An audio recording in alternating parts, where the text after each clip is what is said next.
非常感恩能遇到你。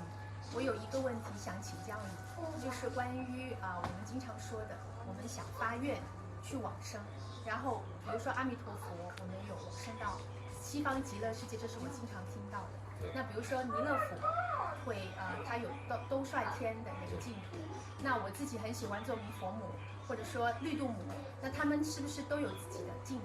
然后我们经常说3000大千世界，我也之前也听说过，比如说一千世界里面有3000个小世界，还有什么？我想请教一下您，是不是每一个菩萨都有自己的净土？那我们平时应该怎么发愿去往生净土？谢谢。好的，这个问题呢，确实是非常非常的重要。为什么呢？因为现在有些信佛的人其实也不一定懂，但是信佛有一个基础，必须要认同，就是要生死轮回，因果业力。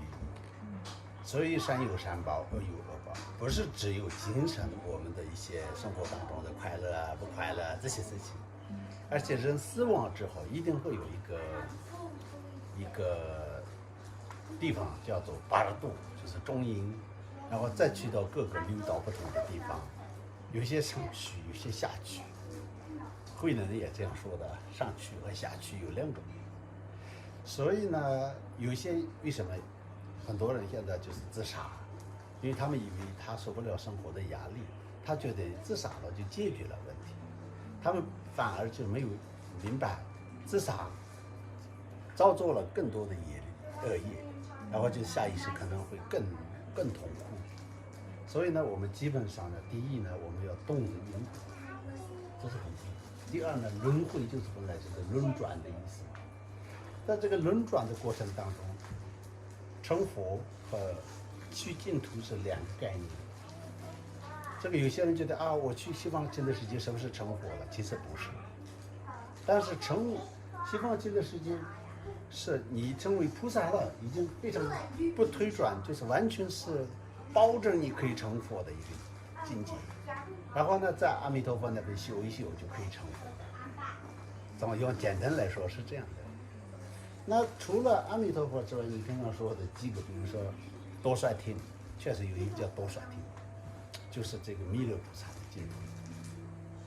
净土就是刹土，也就是他们独一无二的属于他们的这个度化的一个说法的一个境界，这个叫做他们的净土。所以呢，还有度母，还有观音，还有周门佛母，确实都有自己的净土，莲花生大师的净土。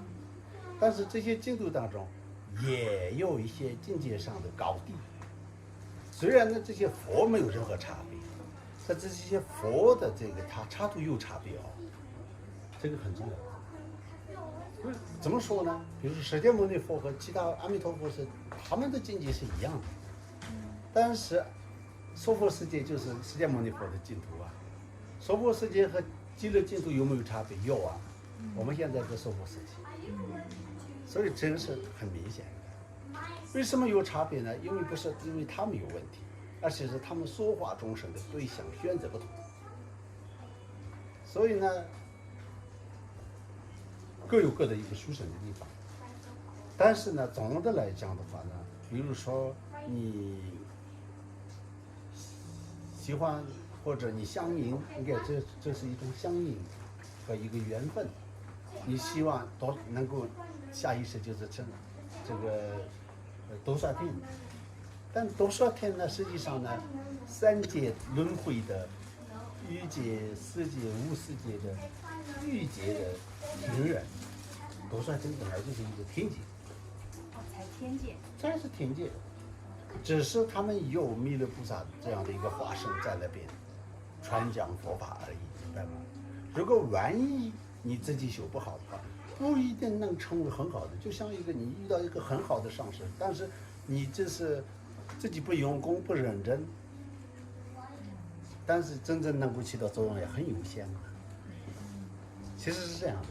所以呢，第一个呢，净土的这个境界。第二个呢，这个净土里面产生的时候的这个100%能够保证你能够成佛的是极乐净土是第一。极乐净土。对，所以还是要往生极乐净土。是，这个对我们最有利的其实是这个的，因为其他地方你就是往生了其他的净土，但是如果你自己还完全没有把握的话呢，不一定，因为有其他种种的原因。极乐净土就是唯一就是极乐那个阿弥陀佛修的这个境界嘛，它的原理是什么呢？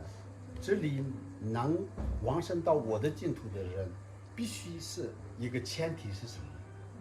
就像投资移民一样，你知道吗？投资移民的时候，就必须你有1000万或2000万的一个资产就可以来嘛，国家。我这是一个比喻而已啊。